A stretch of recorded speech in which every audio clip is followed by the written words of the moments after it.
저는 밤에 조용하게 혼자 있을 수 있는 시간에 이렇게 성경 보면서 기도하고. 네.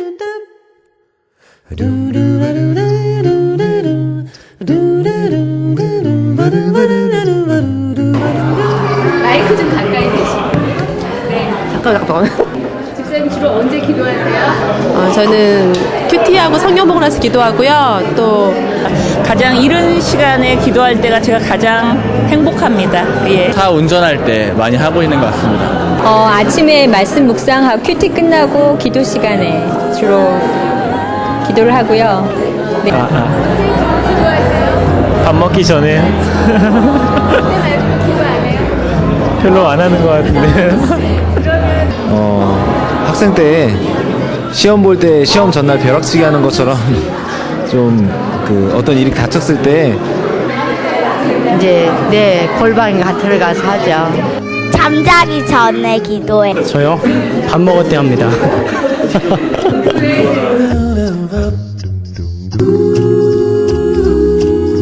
어렵다고 느껴질 때가 있어요? 예, 그러니까 간절히 하나님한테 기도했는데 응답 안 해주실 때 그때 진짜 어렵다고 느꼈어요. 우선 하나님의 말씀에 좀 갈등이 있을 때 순종하지 못할 때 가장 어렵고요. 애가 아직 3살, 6살이기 때문에 인위적인 공간이 주어지지 못하다 보니까 그런 외적인 것들 때문에 기도가 어려울 때가 많아요. 기도 어려울 때는 모든 일이 잘 풀릴 때, 기도할 필요 없을 때, 그때가 아무래도 어렵고요. 내가 생활에 충실히 못했을 때, 그러니까 뭔가 잘못했을 때 그런 때 기도가 잘 안 되죠. 정말 마음이 정말 아플 때, 그래 몸이 정말 아플 때. 중보 기도할 때. 다른 나라, 모르는 나라들 할 때. 기도하는 것 같을 때, 정말 하나님이 느껴지지 않을 때, 그럴 때가 있었어요. 막막할 때, 앞이 안 보이고 막막할 때. 예. 제가 마음의 상태가 어려울 때 그때 기도하기가 그러니까 하나님한테 나아가기가 쉽지가 않더라고요. 그러니까 이 교회를 출석한다는 믿음 하나 때문에 믿음의 정착을 못한 상태에서 옛날 함께하던 사람들과 헤어지니까 마음이 불안하고 어디 가야 돼 있을 시간도 없고 이런 때 기도를 하려고 하는데 글쎄 저도 지금 마음만 불안할 뿐이에요.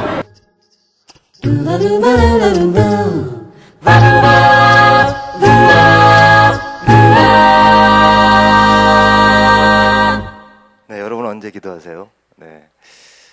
가만히 보니까 교회 다니시는 분들, 주로 우리 교회 가족들에게 인터뷰를 해봤습니다. 그래도 많은 분들이 함께 기도하는 생활들 가운데 있는 것 같습니다.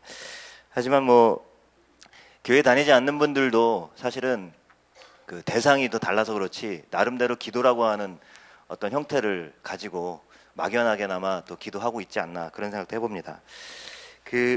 어떤 남자분이요, 내기를 좋아하는 남자분이 있었어요. 근데 이 남자분이 여행을 하게 됐습니다. 기차로 여행을 하게 됐는데 옆자리에 보니까 이제 젊은 여자분이 타고 가고 있는 거예요.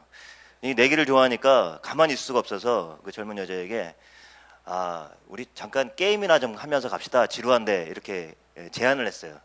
그랬더니 여자분이 너무 당황스러웠고 싫다고 거절을 했습니다. 그래도 이 남자는 포기하지 않고 이 여자분에게 정말 쉬운 내기인데 게임이에요. 한번 들어보세요.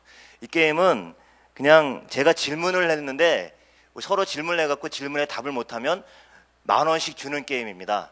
그러니까 내가 질문을 하고 질문에 대해서 답을 못하면 내가 10,000원을 드리고 그리고 내 질문에 상대방이 답을 못하면 그냥 10,000원을 주고 서로 주고받는 그런 게임입니다. 이랬어요. 그랬더니 한참 쳐다보더니 그냥 다시 안 할래요 그러면서 거절을 했어요. 그리고 다시 잠을 청하려고 그러는 겁니다.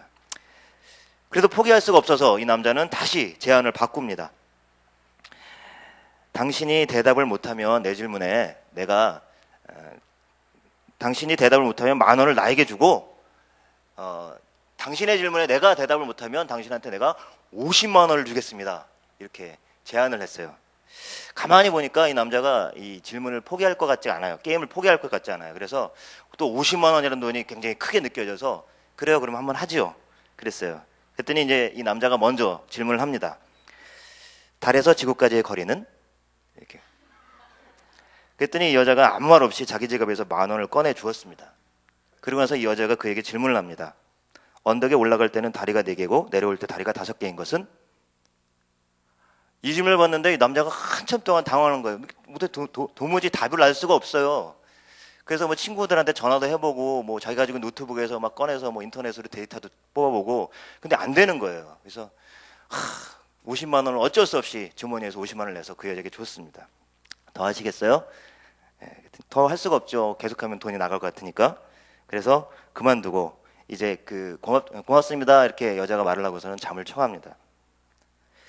가만히 생각하니 너무 속상해요. 질문을 했는데 답도 못 듣고 50만 원을 뺏겼잖아요. 그래서 너무 속상한 나머지 가만히 있다가 좀 열을 식힌 다음에 남자가 자던 그녀를 이렇게 깨워서 물었습니다. 도대체 그 질문에 그 답이 도대체 뭐예요? 이 여자한테 물어보니까 그때 이 여자가 아무 말 없이 다시 지갑에서 10,000원을 꺼내서 그 남자한테 줬다고 하는 얘기입니다. 이 수준 높은 유머를 이해하시는 분이 많이 계시는군요. 네. 사실 우리는 종종 살면서 어떤 해답을 찾을 수 없는 문제들을 이렇게 만날 때가 많이 있죠. 예. 도무지 해답을 찾을 수 없는 삶의 문제를 만나게 될 때 사람들은 어떤 의미에서는 좀 종교를 초월해서 또 대상을 초월해서 기도하게 되거나 그리고 또 어떤 형식이나 길이나 이런 건 차이가 있겠지만 어떤 형태로든지 기도하는 것 같습니다.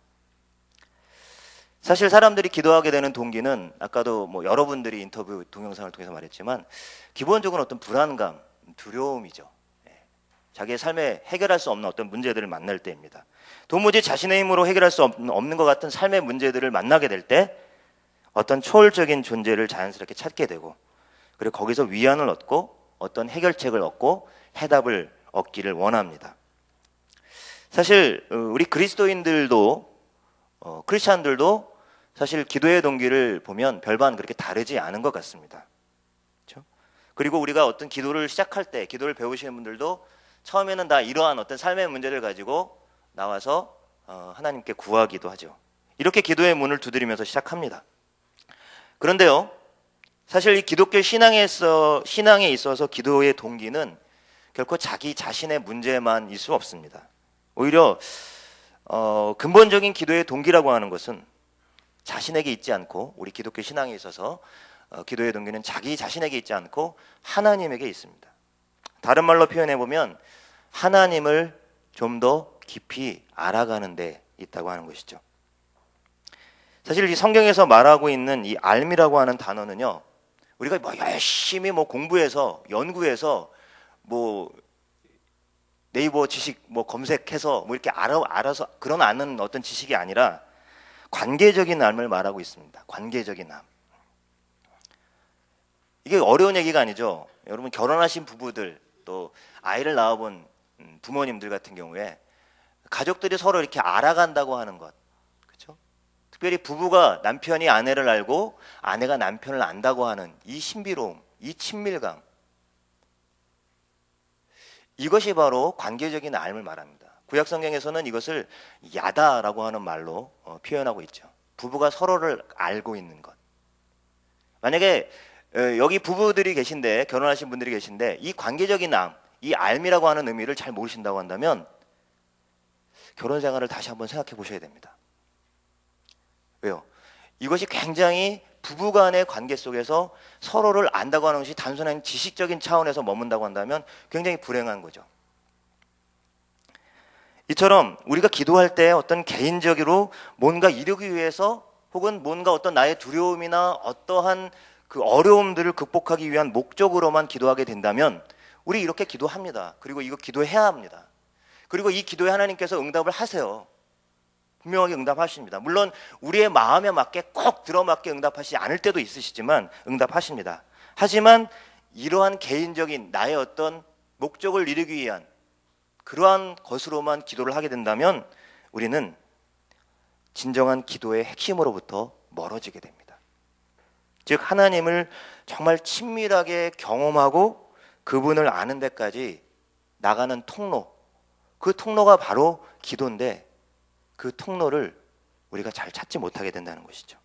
그러므로 우리 기독교의 신앙에 있어서, 우리 크리스찬들에게 있어서 이 기도는 뭔가 바라는 것을, 내가 원하는 것을 요청하고 간구하는 내용, 그것도 포함해서 그 내용 그 이상의 것이 되어야 하는 것이죠. 이미 이 자리에 앉아 계신 여러분들 가운데는 상당한 기도 수준의, 기도의 깊이에 계신 분들이 있으실 거라고 생각이 듭니다. 하지만 사실 대다수 많은 분들이 이 기도는 아직도 풀리지 않은 그런 숙제처럼 남아 있습니다. 기도만 시킨다고 하면 며칠 전부터 가슴이 콩당콩당거리고 소화도 잘 되지 않고, 혹시 소그룹이나 작은 모임에서 이렇게 마지막 모임 끝나면 이렇게 돌아가면서 이렇게 기도하잖아요. 기도하면 늘 그런 건 아니겠지만 내가 뭐 중간 뒷쯤에 기도하게 되면 앞에 있는 사람들이 내가 할 기도를 다 해버려갖고 도대체 내가 나중에 할 기도를 잊어버리는 그런 경우들도 경험하실 때가 있습니다. 뭐 기도 한 달 완성이라든지 뭐 속성 과정, 뭐 2개월 과정 이런 게 있으면 좀 속 편하겠는데 사실 그런 것도 있는 것 같지 않고요. 하나님과 나와의 그 관계 속에서 일어나는 것이 바로 이 기도이기 때문에 기도에는 어떤 의미에서는 어떤 왕도가, 어떤 정도가 없습니다. 그렇다고 우리가 기도를 아무렇게나 할 수 있을까요? 요즘 나름대로, 요즘 생각대로 주문 외우듯이 기도하면 될까요? 요즘 온 나라가 이렇게 주문으로 가득 차 있어요. 무슨 뭐 비비디 바비디부 뭐 이러면서. 요즘 하도 경제도 어렵고 살기 어렵다 그러니까 광고에서까지 이제 주문을 걸고 있습니다. 사실 그러나 이 기도는 주문이 아니죠. 주문이 아닙니다. 그런데 자칫 잘못하면 우리가 이 기도를 할 때 주문처럼 할 때가 있을 수가 있다고 하는 거죠. 실제로 그런 의미에서 주문은 아니지만 우리가 기도할 때 실제로 짜장면 시키듯이 기도하는 경우도 있어요. 짜장면 주문하듯이. 하나님 여기 짜장면 한 그릇이요? 좀 거친 표현입니다만 사실은 우리가 그렇게 기도할 수가 있다고 하는 것이죠. 실제로 예수님께서 예수님 당시에 종교 지도자들하고 그 다음에 이방인들의 기도의 예를 들어서 아주 겉으로 회당에 나와서 사람들 앞에서 아주 위험 있게 위선적으로 기도하는 그 모습과, 그리고 기도했던 내용들을 또 반복해서 계속 주문해오듯이 기도하는 그 기도의 내용들을 보면서 제자들에게 너희는 그렇게 기도하지 말고 이렇게 기도해라 라고 가르쳐 주신 그러한 기도의 본이 있습니다. 그것이 바로 주 기도문이죠. 아까 우리 찬양을 통해서도 들었죠. 우리 기수님 집사님 노래말도 우리 주기도문에서 어떤 인사이트를 얻은 그런 노래 같습니다. 이 주기도문은 신약에서 이 마태복음과 누가복음 이 두 복음서에 기록이 되어 있는데요. 오늘부터 4주 동안 진행될 이 선생님 어떻게 기도해요는 바로 제자들이 선생님인 예수님께 기도에 대해서 물어보셨을 때 이렇게 기도해라, 너희는 이렇게 기도해라 라고 말씀하신 그 주기도문에 관한 내용입니다. 한 가지 참 아이러니한 부분은요, 이 참 기도의 본으로서 가르쳐 주신 기도를 우리나라에서는 자주 교회에서 교회나 아니면 어떤 모임이 끝날 때, 예배가 끝날 때 하는 폐회 기도처럼 많이 사용되어져 왔고요. 때로는 어떤 그 의미심장한 그 내용과는 관계없이 이 주기도문을 외우는 것에 너무 어렸을 때부터 외우는 것에만 집착해서 그 의미는 전혀 모르고 그냥 막 하늘에 계신 우리 아버지 이러면서 계속 주문처럼 외우는 그러한 형태로 많이 그런 모습을 보여왔습니다. 사실 그럼에도 불구하고 예수님이 가르쳐 주신 기도가 아주 오랜 세월 동안에 교회에서 기도의 아주 중요한 모범으로 이렇게 전해져 왔던 이유는 어떻게 기도해야 하는가라고 하는 그러한 고민과 질문을 예수님께 던졌을 때 제자들이 예수님께서 직접 너에게 이렇게 기도하라라고 직접 가르쳐 주셨기 때문입니다. 하지만 무엇보다도 예수님이 가르쳐 주신 이 주기도문은요, 단순한 기도의 방법이 아니었다고 하는 것이죠. 그냥 이렇게 기도하면 돼라고 가르치신 것이 아니라 오히려 예수님이 이 땅에 오셔서 사셨던 예수님의 그 삶, 예수님의 그 삶의 내용이 그대로 이 주기도문에 그대로 들어가 있다고, 압축되어 있는 내용이라고 하는 것입니다. 제가 서론이 좀 길었습니다. 예수님이 저와 여러분에게 가르쳐 주신 기도, 이 주기도문. 선생님 어떻게 기도해요? 라고 선생님께, 예수님께 물어봤을 때 예수님께서 어떻게 가르쳐 주셨는지 우리가 4주 동안 함께 나눠보려고 하는데, 오늘 첫 번째 시간은 친밀하게입니다. 친밀하게. 그 유대인들, 예수님 당시에 유대인들에게는요, 기도문이 여러 기도문이 있었는데 그 기도문 가운데 카디시라고 하는 기도문이 있었어요. 카디시라고 하는 기도문이 있었는데 그 기도문의 내용을 조금만 소개해 드리겠습니다. 그분의 이름이 높여지고 거룩히 여겨지이다. 그분이 그분의 뜻을 따라 지으신 나라 안에서 그분이 자신의 나라 또는 다스리심이 다스리게 하실 너희들의 생애, 그리고 너희들의 날에, 그리고 이스라엘 집안 전체의 생애에 신속히, 그리고 조만간에 그분의 위대한 이름이, 뭐 이런 식으로 계속 기도가 이어집니다. 여러분 어떠세요? 언뜻 예수님이 가르쳐준 주기도문의 내용과 좀 비슷하죠? 비슷한데 여기 중요한 차이점이 한 가지가 있습니다. 그래서 뭐냐면 이 카디시 기도문에는 하나님을 3인칭으로 쓰고 있다고 하는 거예요. 그렇죠? 그라고 해 있어. 그분.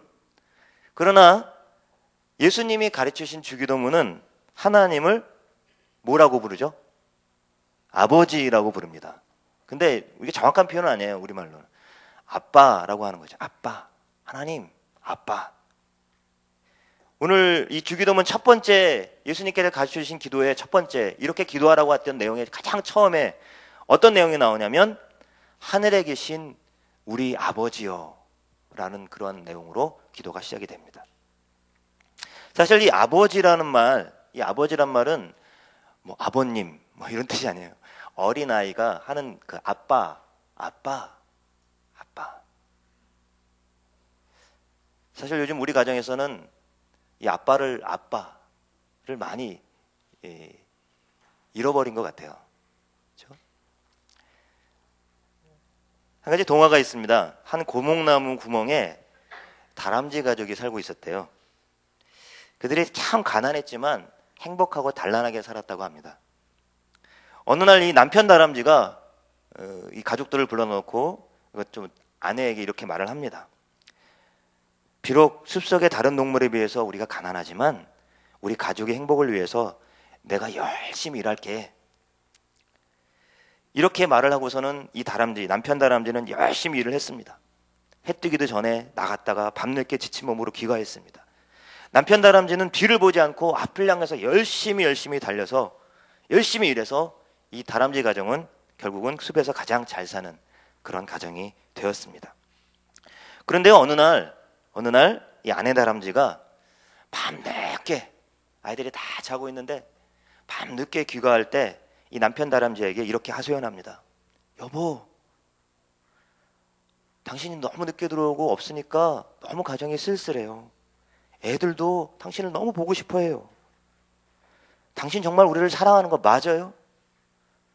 당신의 사랑을 느낄 수가 없어요.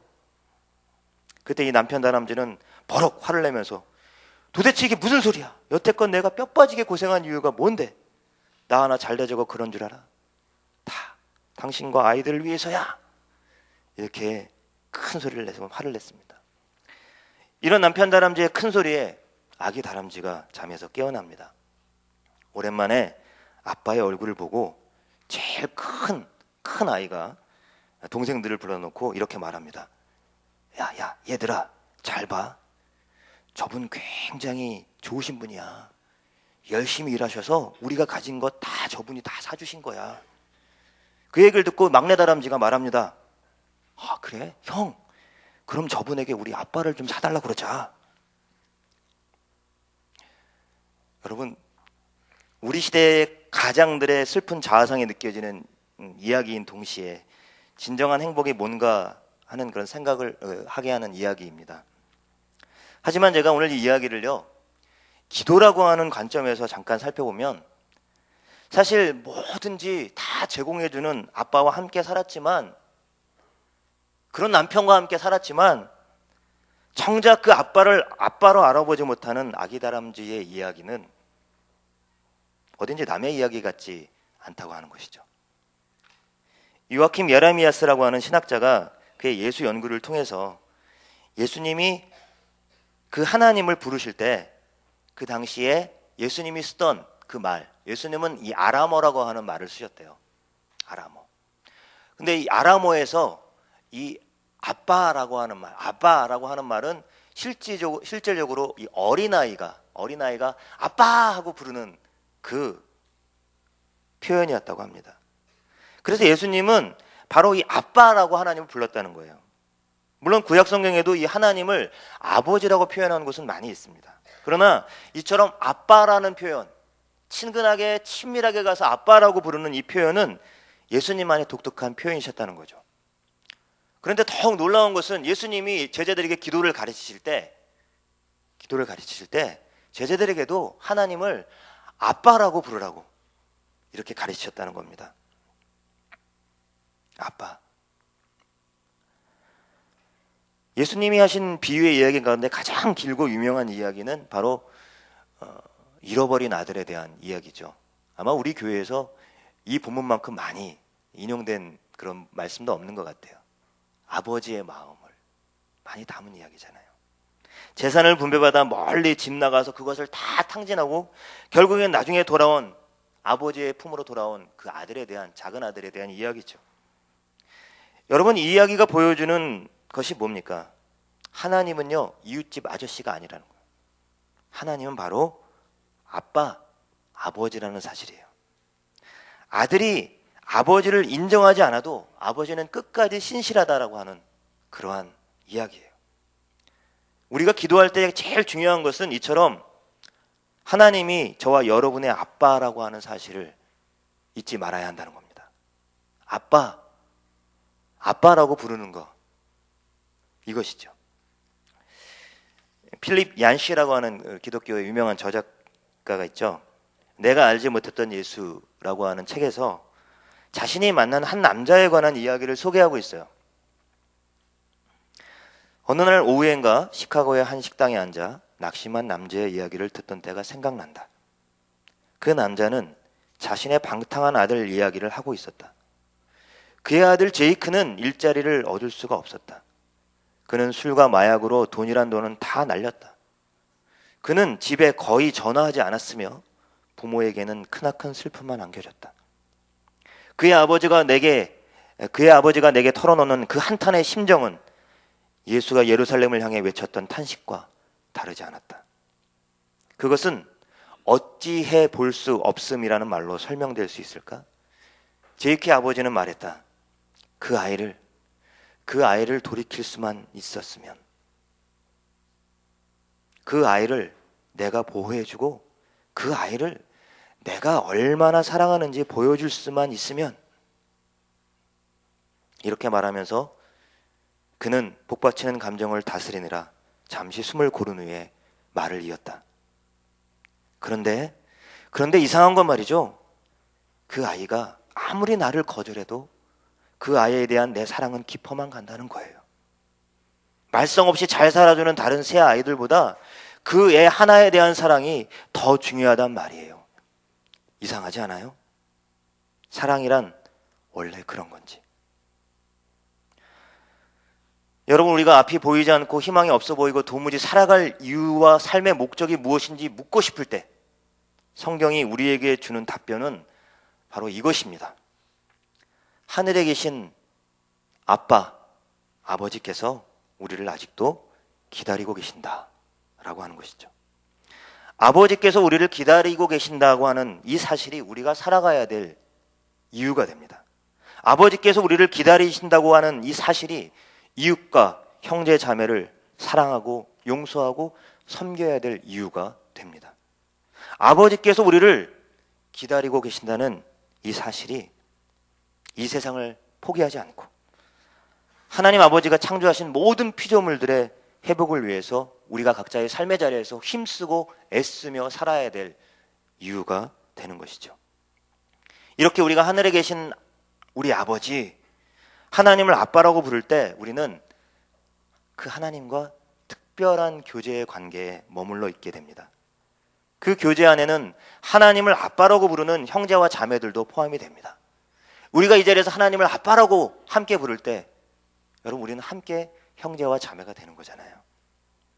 그래서 하늘에 계신 나의 아버지가 아니라 하늘에 계신 우리 아버지여 이렇게 기도하라고 가르치셨습니다. 우리가 하나님이 우리 아버지시기 때문에 우리가 기도할 때 우리는 추상적이고 어렵고 무슨 막 꾸며대는 이야기를 할 필요가 없습니다. 그렇게 하기보다는 그냥 자연스럽게 우리가 살아가는 삶의 자리에서 쓰는 그 언어, 때로는 거칠 수도 있어요. 나의 진실한 언어로 하나님께 나아가는 것이 좋습니다. 하나님은 심지어 하나님이 없이 살던 모습 그대로 우리가 그분께 나가더라도 우리를 끌어안으시는 분이시기 때문입니다. 이처럼 우리는 하나님을 부를 때, 아빠라고 부를 때 하나님을 친밀하게 경험할 수 있습니다. 그리고 우리가 기도할 때 우리는 하나님을 아빠라고 부를 수 있는 권리를 확보하는 것입니다. 하나님은 이처럼 친근한 아빠이실 뿐 아니라 그 아버지 그 앞에 보면 그 아버지를 수식하는 단어가 뭐예요? 하늘에 계신. 아까 찬양 중에도 우리가 하늘을 보라, 하늘을 보내 이런 찬양을 했잖아요. 하나님은 우리의 아빠로서 친근하게 함께 하시는 분이지만 동시에 하늘에 계신 모든 세상의 만물을 초월하신 그런 분이시라는 사실이죠. 예수님께서도 기도하실 때 자주 성경을 보면 자주 하늘을 우러렀다는 표현이 많이 나와요. 이 주기도문에서는 이게 우러러 본다라고 하는 그런 표현은 나와 있지 않지만 하늘에 계신이라는 이 말 속에서 하늘을 바라본다, 하나님을 우러러 본다, 하나님을 본다 그런 뜻을 엿볼 수가 있습니다. 하늘에 계신 하면서 땅을 보고 기도할 리는 없잖아요. 예수님께서 5,000명을 먹이시기 위해서 물고기 2마리와 보리떡 5개를 가지고 하나님께 기도할 때도 역시 하늘을 우러르면서 기도하셨습니다. 그 외에도 여러 군데에서 예수님은 틈만 날 때마다 눈을 들어서 하늘을 우러러 바라보시는 분이셨어요. 하늘을 우러러 보셨다는 거예요. 여러분, 눈을 들어서 하늘을 우러러 본다는 것, 하나님을 바라본다고 하는 것은 이것은 어떤 공간적인 개념이 아닙니다. 그분께 우리의 삶을 전적으로 위탁한다고 하는 그러한 의미죠. 그리고 하늘을 본다고 하는 것은 이 땅에 사는 보통의 사람들의 아버지와는 엄연하게 구별되는 다른 분이라는 사실을 우리에게 알려주고 있는 것입니다. 여러분, 가끔 제가 이 가끔이란 말을 강조하는 이유는 정말 가끔이기 때문에 그렇습니다. 아이들이요, 저희 집에서 아이들이 저의 마음을 좀 들뜨고 기쁘게 해주는 말이 하나 있어요. 여러분도 경험하시는 분들이 계실 거예요. 그게 뭐냐면 난 아빠가 참 자랑스럽다는 거예요. 아이들이 그런 얘기를 해줄 때요, 얼마나 기쁜지요, 감사한지요. 제가 자랑스러워할 만한 그런 아빠라서가 아니에요. 이 아이들이 그렇게 생각해주고 아빠를 자랑스럽게 생각해주고 아빠를 높여준다고 하는 것이 얼마나 기쁜지요. 그때는 그냥 주머니에서 손이 가고 뭐든지 다 해주고 싶어요. 네. 저희 아내가 말리긴 하지만 네. 하물며 여러분, 자녀된 우리들이 아버지이신 하나님의 이름을 높이면 또 그분의 주권을 인정하고, 그렇죠? 그분의 주권을 인정하고 순종하면서 살면 여러분, 하나님 아버지는 어떠실까요? 오늘 주기도문 내용 가운데 하늘에 계신 아버지, 우리 아버지여라고 한 다음에 어떻게 기도하라고 말씀하십니까? 아버지의 이름이 거룩히 여김을 받으소서. 아버지의 이름이 거룩히 여김을 받으소서. 아버지의 나라가 이루어지게 하소서. 이 나라는 그냥 공간적인 개념이 아니죠.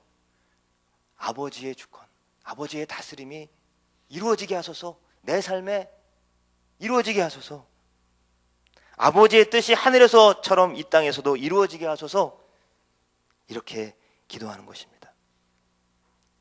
예수님은요, 우리에게 하나님의 마음을 들뜨게 하는 방법을 가르쳐 주신 거예요.